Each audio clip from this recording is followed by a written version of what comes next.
Hello नमस्कार, स्वागत है आपका एम विद आशीष के यूट्यूब चैनल में। दोस्तों, आज से हम पढ़ेंगे ज्यामिति यानी ज्योमेट्री, और बिल्कुल बेसिक से पढ़ेंगे। सबसे पहले हम ज्यामिति में पढ़ेंगे लाइन, फिर इसके बाद पढ़ेंगे एंगल। एंगल के बाद जो थ्योरम्स होंगी वो पढ़ेंगे, और उसके बाद पढ़ेंगे हम लोग मेंसुरेशन। ठीक, मेंसुरेशन यानी क्षेत्रमिति। ये भी दो तरीके की होती है, एक 2D और 3D। दोनों ही बिल्कुल बेसिक से पढ़ेंगे, और इसका जो ज्योमेट्री है और मेंसुरेशन का अच्छा खासा रिलेशन होता है।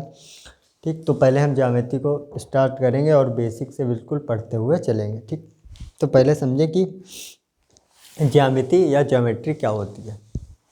मैंने लिख दिया है कि टाइम खराब ना हो। गणित की वह शाखा जिसके अंतर्गत हम बिंदुओं के बिंदुपथ, उनसे निर्मित आकृतियों, बिंदुओं का बिंदुपथ मतलब लाइन, और उनसे निर्मित आकृतियों और लाइन से जो आकृतियाँ बनती हैं उनके गुणों और अनुप्रयोगों का अध्ययन करते हैं।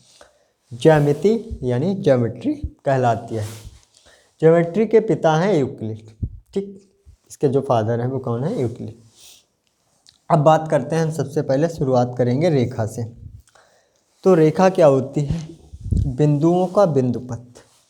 रेखा कई बिंदुओं से मिलकर बनती है। कई बार क्वेश्चन पूछा जाता है कि रेखा में कितने बिंदु होते हैं, तो अनंत बिंदु होते हैं। ठीक, एक मैंने रेखा ले ली, रेखा की लंबाई अनंत हो सकती है। अगर हम इस पे दो पॉइंट ले लें कोई भी, एक ए और एक बी, ए और बी, और इनकी जो दूरी हो बीच की वो क्या हो? 5 सेंटीमीटर। तो रेखा पर अगर दो बिंदुओं की एक निश्चित दूरी दी गई है तो वो क्या कहलाता है? क्या कहलाती है वो? रेखा खंड। इसको हम ए बी के ऊपर बार लगा देते हैं, ये क्या कहलाता है? रेखा खंड। इससे हम डिनोट करते हैं, ये क्या है? 5 सेंटीमीटर। ठीक, हम लोगों ने समझा कि रेखा और रेखाखंड क्या होता है। अब हम समझेंगे कि रेखाएं कितने प्रकार की होती हैं। ठीक, अब देखो आप, रेखाएं सामान्यतः दो प्रकार की होती हैं। एक तो होती है सरल रेखा, सरल रेखा। दूसरी होती है वक्र रेखा, वक्र रेखा। सरल रेखा हमेशा सीधी चलती है और वक्र रेखा ऐसी चलती है, ऐसे करके, ये होती है वक्र रेखा।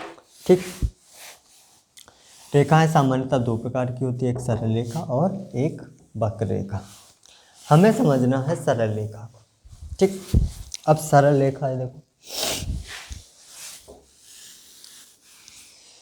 सरल रेखाएं सामान्यतः 3 प्रकार की होती है। नंबर 1,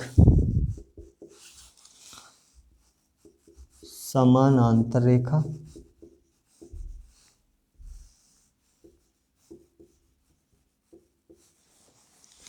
नंबर 2, लंब रेखा। और नंबर 3, तिर्यक रेखा।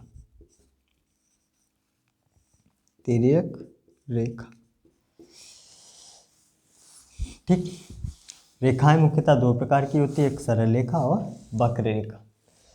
सरल रेखा 3 प्रकार की होती है, एक समानांतर रेखा, लंब रेखा और तिर्यक रेखा। अब हम समझ लेते हैं समानांतर रेखा और लंब रेखा और तिर्यक रेखा। तो सबसे पहले समानांतर रेखा समझें। समानांतर का हम संधि विच्छेद करें तो क्या आता है? समान अंतर, यानी वो रेखाएं जो समान अंतर पे हों। जैसे एक ये रेखा है और एक ये वाली रेखा है, इनकी जो बीच अंतर होगा, यानी इनके बीच की जो दूरी होगी वो हमेशा क्या होगी? समान होगी। इसलिए क्या कहलाती हैं? समानांतर रेखाएं कहलाती हैं। ये कभी भी एक दूसरे को कहीं भी नहीं प्रतिच्छेद करेंगी, यानी कि कहीं भी नहीं काटेंगी। ठीक, ये क्या हो गई? समानांतर रेखाएं हो गई। ठीक, जैसे एक रेखा ए बी,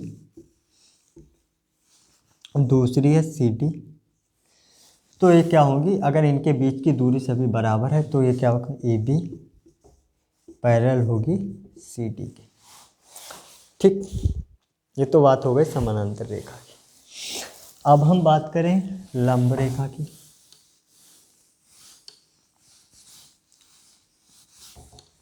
यदि दो रेखाएं एक दूसरे को 90 डिग्री पे प्रतिच्छेद कर रही हैं या मिल रही हैं तो वो क्या कहलाती हैं, लंब रेखाएं या परपेंडिकुलर लाइन कहलाती हैं। जैसे एक रेखा है ए बी और दूसरी है सी डी, ठीक, और ये मिल रही हैं 90 डिग्री पे, इनके बीच कोण है 90 डिग्री का, तो ये क्या कहलाएंगी, लंब रेखाएं कहलाएंगी। A B perpendicular C D, ठीक। अब देखो इसके एक थ्योरम भी है, कोई खास बात नहीं है लेकिन है थ्योरम, मैं आपको बता दे रहा हूँ।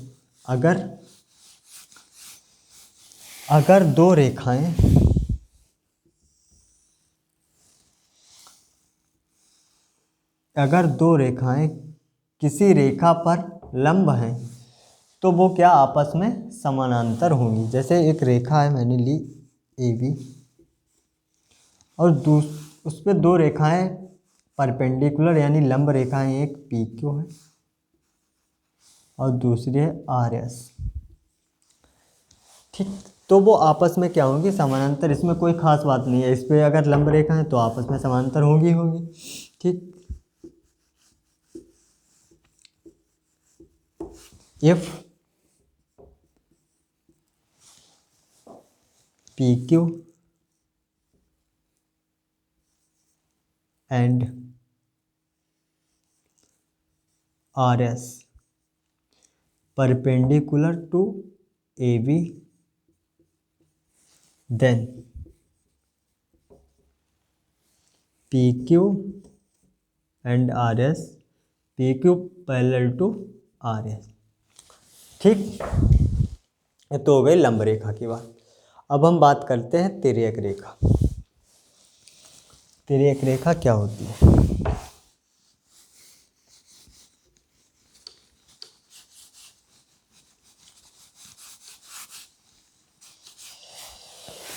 अब देखो समझो तिर्यक रेखा को।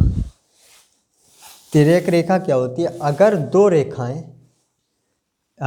रेखाएं एक दूसरे को इस प्रकार प्रतिच्छेदित कर रही हैं, उनकी एक तरफ का कोण अधिक कोण और एक तरफ का कोण न्यून कोण हो तो वो क्या कहलाती हैं? स्लेंट लाइन या तिर्यक रेखा।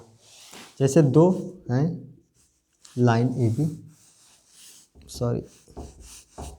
ए और बी और सी और डी, और वो एक दूसरे को इस प्रकार से प्रतिच्छेदित कर रही हैं कि उनके एक तरफ का कोण अधिक कोण है। जैसे ये कोण अधिक कोण होगा। अधिक कोण कौन सा होता है? अधिक कोण वो होता है जो 180 डिग्री से कम हो और 90 डिग्री से अधिक हो। न्यून कोण कौन सा होता है? जो 90 डिग्री से कम, ठीक। ये क्या है? न्यून कोण है। तो इनके एक तरफ का कोण क्या बन रहा है? न्यून कोण, और एक तरफ का कोण क्या बन रहा है? अधिक कोण। ये तो आपस में क्या होंगी? स्लेंट लाइन होंगी, ए बी और सी डी, ठीक। और ये आगे हम लोग कोण जब पढ़ेंगे तो समझेंगे, ठीक है। बाकी ठीक, आज के लिए बस इतना ही। हम लोगों ने आज ज्यामिति को समझा, रेखाएं समझी अच्छे तरीके से, ठीक है। इसके आगे वाला जो वीडियो होगा वो उसमें सारे कोण जितने भी होते हैं वो हम लोग पढ़ेंगे, ठीक है। आज के लिए बस इतना ही। धन्यवाद दोस्तों।